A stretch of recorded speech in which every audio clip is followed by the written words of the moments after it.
It was an intimidating night. The moon was smothered by pale vapors. The air was slight like rations in war. Our eyes in continuous contact with the ground while shifting across it, like moving an icon by a mouse. I could never leave that night behind, not by force or accidentally. We carried on a battle by words, in a strenuous effort to yell, by overpowering to be heard. Then the state of intimacy died as she turned around by displeasure, as she irately turned the light off, and then moved out of our once shared bed to live downstairs with virtual him. I could speak in a loud, angry voice by a short passageway of one floor. I decided to stay in my room, not tied to her by a king-size bed where I could feel a corrupting force. She lived by virtual computer, logging in every day to read him by extensive written messages stimulated by virtual sex between storage areas and chat. She was a resident of downstairs, where the conversations were secret by acts of romantic approaches while persuading virtual sex acts, by games that fascinate, then persuade.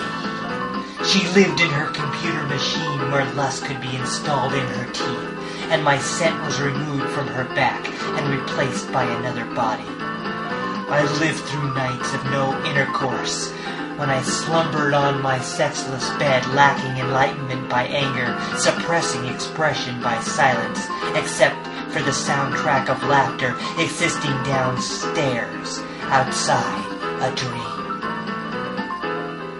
I lived through endless nights of blackness that revealed no reason to remain, by nights when I had floated away to glide inside someone else's dream, where I was a man, not a servant. Some nights were unattractive pictures existing in scenes before my eyes, where another was right behind me when my eyes would not crack and unlock. I was not one to shed tears back then, even up at 4 a.m, standing by my bed where she once laid or sleeping, the sleep of the deceiver.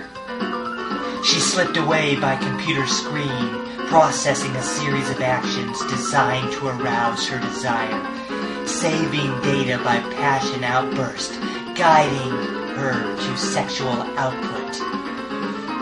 He came walking on her computer, moving in a secretive manner down that irreversible staircase that clutched me in my demanding sleep. I should have found a new residence.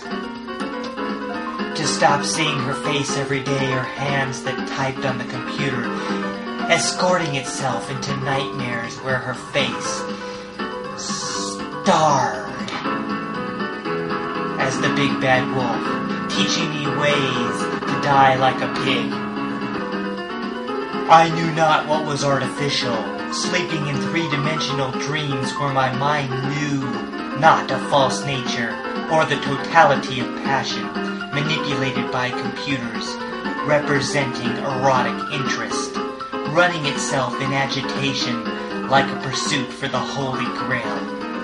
She went to him for virtual sex, withdrawing compassion from me while licking wounds on another man and brushing her pain against his words, as I was reduced to a small spot where the computer burned our room to bed.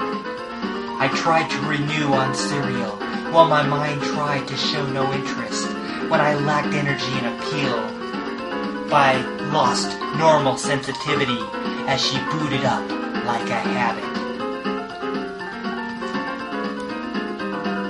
I shut down while opening windows to allow the bitter wind to blow, while I talked to the wind and dreamed of her as I heard her voice coming through pipes and through the springs in our damaged bed. Her volume went up, then dropped back down as deep sounds grew louder, then were gone, while I heard the furniture shuffle.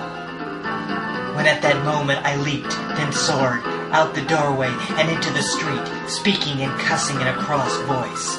I can remember just a fraction of what curse words I said on the streets, for I knew what was once assumptions of preoccupations and granola, when interchanged by a different kind processing and outputting craving.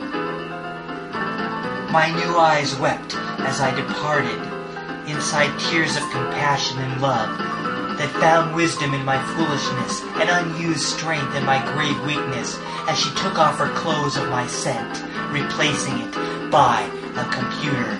She taught me the growth of misery, and how the dead spark in bed was fed, where her breasts were soothed by messages and words said to deceive and impress. I wished the long unhappy dream would end and relinquish all claims to delight, as he nursed her to unclouded joys, and every doubt was blown by their time. She left me exhausted as I left the late-night computer rendezvous, as stickiness smothered the bed parts that she perceived to be a grand sport of desire washed down with his words.